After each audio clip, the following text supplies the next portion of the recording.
Today we're making an olive oil pie crust. This you have to know about. You need it in your kitchen. It is so simple. It doesn't require all the complicated steps that a regular pie crust deals with, like chilling and cold butter. And actually this is a vegan crust too, so invite your vegan friends over for an amazing olive oil pastry, which we're turning into a pie crust. So I'd love to show you guys how to make it, so stay tuned. All right, come on in here, Megan. So in the bowl, very simple, no sifting of the flour. Put your all-purpose flour directly in the bowl. Use a whisk. If you use a whisk, you aerate the flour. No need to sift. Look at that beautiful sifting that's going on. Nice and easy. I have a little high quality salt here. I'm going to sprinkle that in as well. Again, back to nice stirring, no sifting, beautifully incorporated salt in the flour. No fuss, no mess. The next ingredient is fresh pressed olive oil. Yay! So you got to use your fresh pressed olive oil. Now, you may read some things about neutral oils being used for this, and you can definitely do that too. I'm a fan, anytime I'm baking, of increasing the nutrients in my food, and I love using fresh pressed olive oil to add flavor and health benefits to a pie crust like this. I don't mind the flavor of the olive oil. I think it's amazing and really adds to the dough. And especially in this recipe, which is a savory recipe, we're going to make a tomato tart with it. In step 2, you'll see that the olive oil actually adds a lot of flavor to the overall dish. So I've added my olive oil. Now I'm going to work in about half of my water because I don't want to get too much water. I'm just going to start stirring this all together. Watch it kind of come together there in the middle. Easy peasy. Shake that out. It starts to come together. I'll switch away from the whisk. And there's some other really quick and easy things about this crust with the no kneading. Add a little bit more water. No kneading. And we don't have to roll it out. We're going to do a press-in technique. So I think I'm going to call it there. Get that out of my whisk. And move to a spoon, wooden spoon. So now I'm just going to move to a wooden spoon, and I'm going to continue. You can see the color of this dough. It's so green from the fresh olive oil. This is going to be amazing. I'm kind of keeping an eye on the texture as I'm using kind of the back of my spoon to work in the remaining flour. I don't want to overwork the pastry dough, but I don't want it to be difficult to work with either.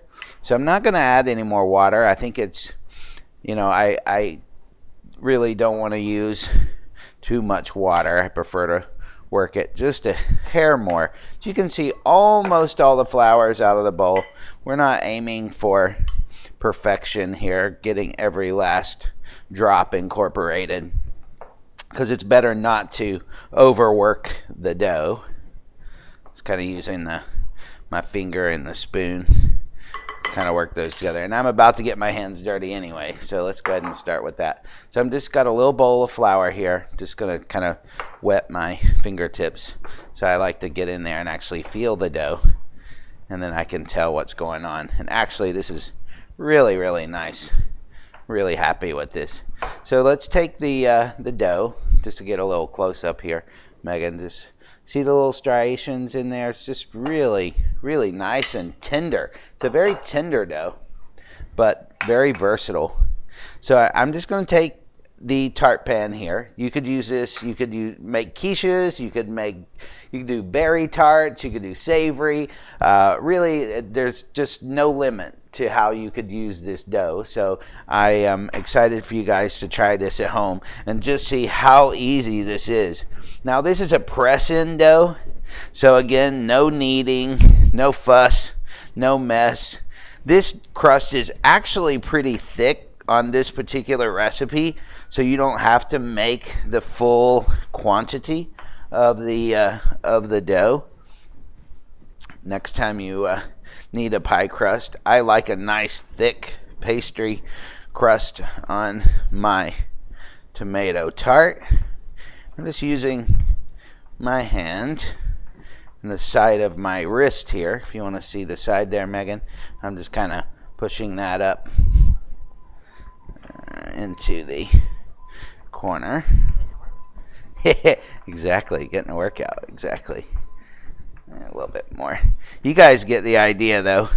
And again, you don't have to bother chilling this. It's a nice vegan crust. If you happen to get a hole in the middle, just move some dough over there. It's very forgiving. It's going to have a lot of flavor with the salt and the olive oil. This is it's going to be terrific. All right, let's see. That will give you guys a great idea. You can kind of pinch it into the corners if you need to. Fill up, just mash around if you have any little weak spots. But this will definitely give you an idea. And it'll shrink a little bit as it cooks, so go ahead and bring it all the way up the sides with a nice thick crust. Make it as even as you can. When you're not doing it on camera, you can kind of take your time and do it. But this will give you guys an idea. This is what it looks like. So stay tuned.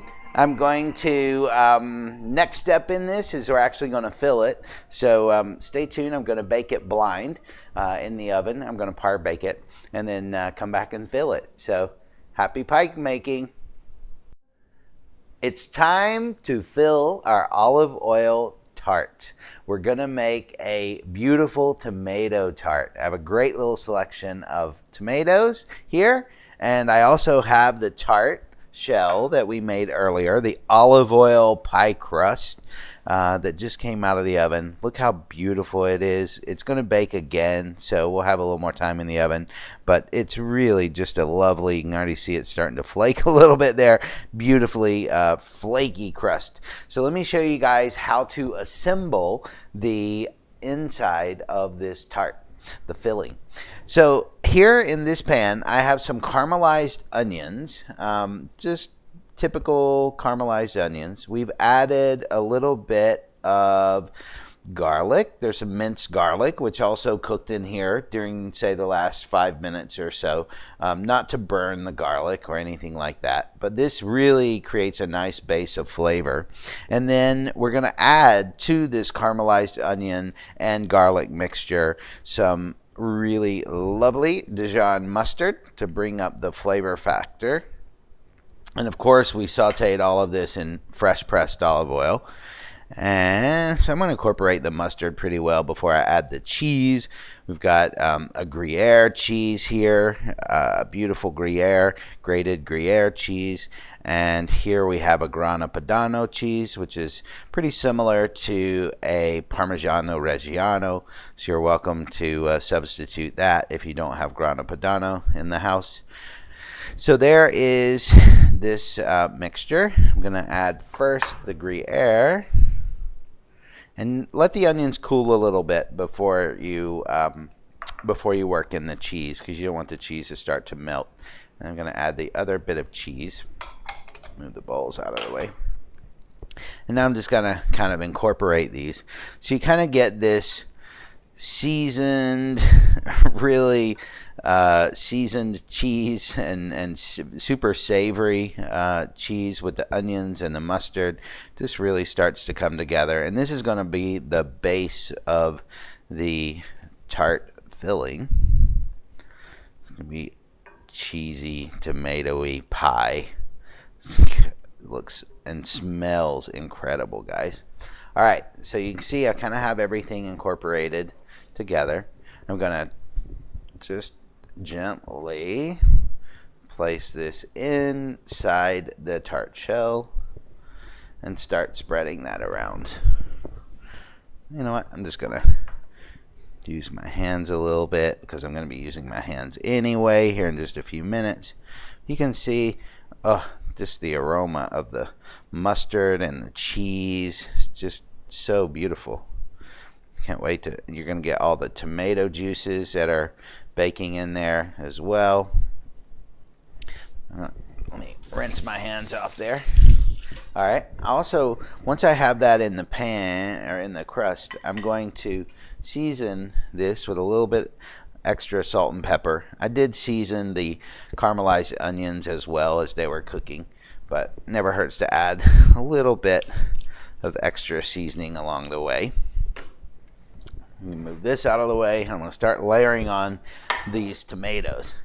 This is a great dish for entertaining as well because it's so beautiful. So I've got these big slices of heirloom tomatoes. I'm going to just kind of place on here. Oops. Try my hand a little bit. Nice heirloom tomato action.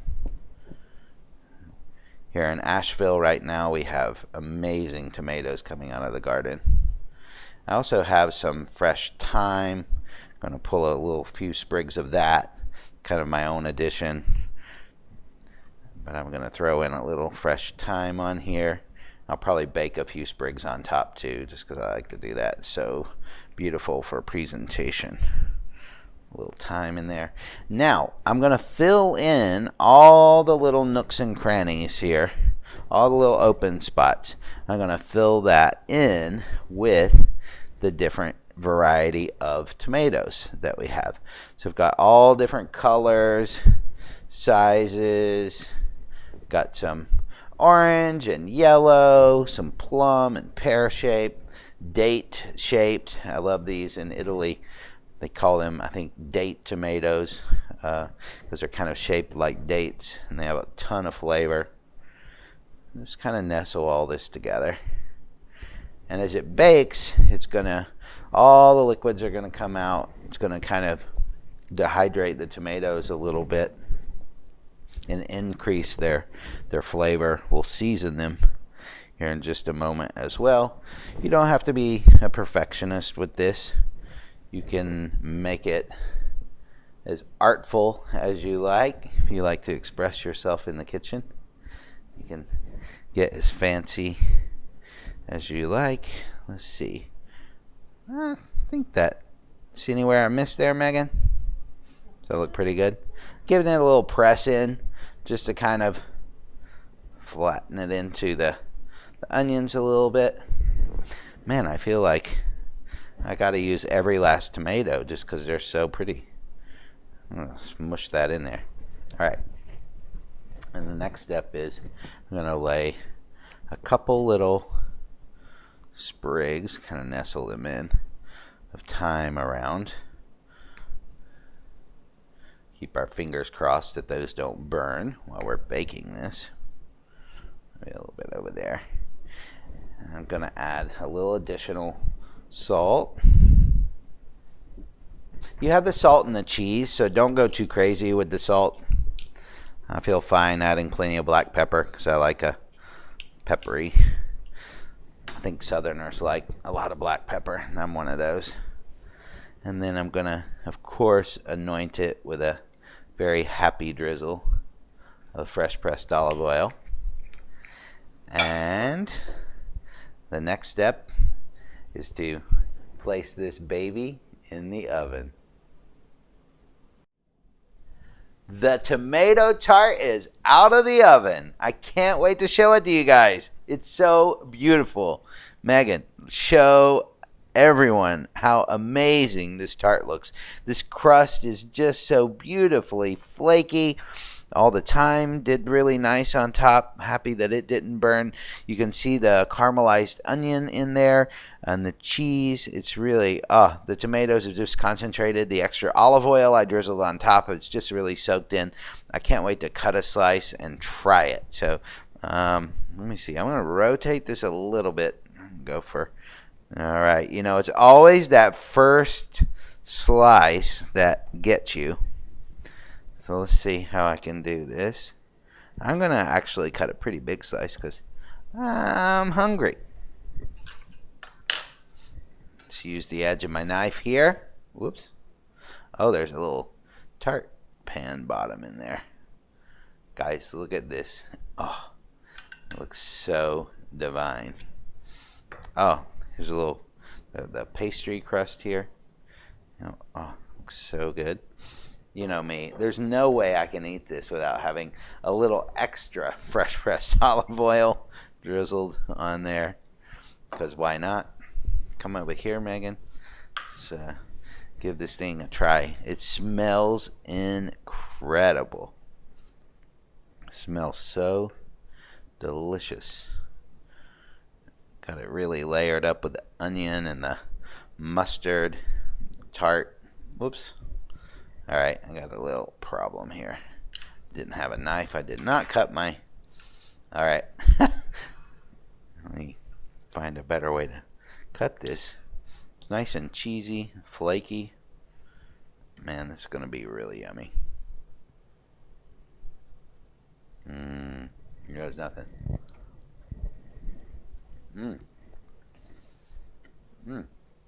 Oh, the texture on the crust is really nice. Really flaky. Come back in here, try to get a better shot of that. I really should eat this maybe with a knife. I kind of expected the tomatoes to be a little bit more cooked. I probably would bake it a little longer than the recipe says, because it's not really, really good. The flavor is very fresh. I would say you want to eat this. I would not store it. I would eat it fresh. While it's nice and warm from the oven.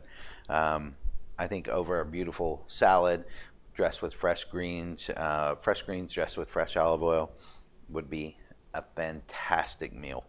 Happy drizzling, and thanks for making this tart with me.